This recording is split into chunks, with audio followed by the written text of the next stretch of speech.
is always use a primer. So I personally use the Australis primer, the original, and you're going to want to apply that all over the face. And what this does is this helps create a barrier between your skin and your makeup, which means that you don't get as much soaking into your pores, which can cause blackheads and acne and things like that. It also means your makeup will apply smoother, and some primers even make your makeup last longer.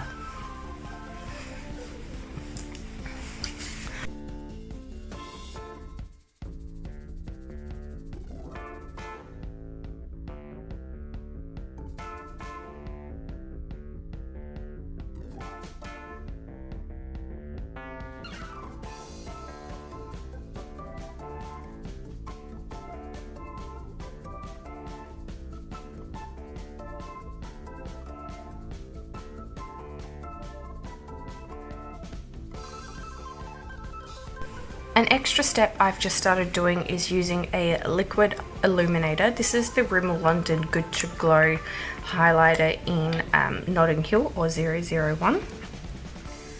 And I just take a little bit of that on my fingers and just put that where I would normally highlight, and then just rub it in.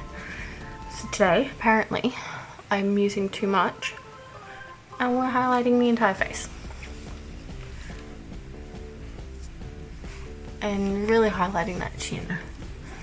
So just to give that extra bit of dewiness to the skin.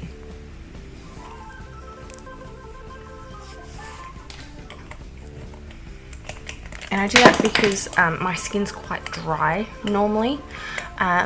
So even though I use a hydrating moisturizer and I use a hydrating primer, I just like to add that little bit of extra glow into the skin so my skin doesn't look as matte once I've set it with powders and things like that. Extra step you can do if you've got dark under eye circles like myself and redness around the eyes is take a color corrector or concealer, and you just take that on a synthetic brush. I'm just gonna make sure one of the boys haven't used it. Now for the darkness, you're gonna want to take a peachy salmon color or a pinky color, and that will cancel out the darkness under your eyes. So I'm just going to take a mix of those two that I pointed out and just apply that on my dark circles. Now you always apply this before foundation, because otherwise you'll be applying color on top of foundation. You can see already the difference that it's made, which is why we do this step.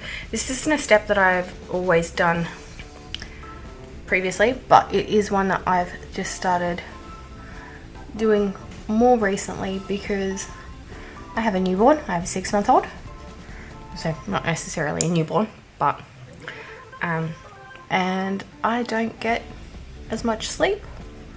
I don't get as much of anything anymore. So you can see I've got a bit of darkness right under that lash line there.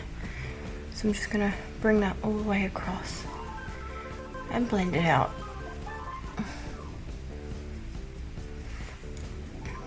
See?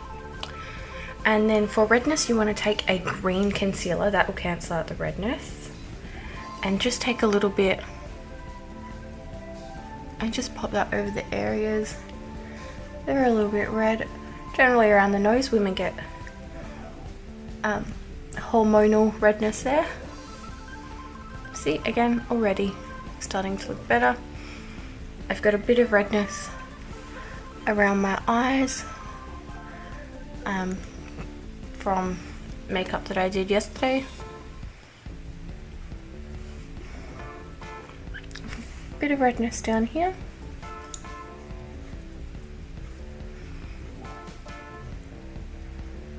And yeah, that's it. A bit more around my nose. Now you want to take your foundation. I'm using the Rimmel London Lasting Finish with Comfort Serum in 100 Ivory. Now this does have a SPF of 20, so if you're going to be using this one, don't use it for flash photography because you will get flashback. So you'll be all nice and tanned and gorgeous down here, and then ghost face. And I'm gonna take that on my sponge, which apparently has some red bits. I really hope that doesn't transfer to my skin. I am not entirely sure where that came from. Now this is a damp sponge, and I'm just gonna take a little bit at a time and blend that in. Now this foundation is a little bit darker than I would normally use. Just trying it out. More so the formula. I can't really find my shade in the Rimmel foundations. I always tend to have to go a little bit darker than my skin tone, so we'll just blend that down the neck, just so we're all one colour. Up on the ears. Always remember to blend your foundation over your ears, because if you are if you do fake tan and things like that, and you're using a darker foundation on your face, and if you don't blend in with your neck, first of all, your neck's going to be a different colour to your face, but your ears will be a different colour as well, and that'll be really noticeable. So if you are wanting to make your tan look more natural, that would be the best way to go.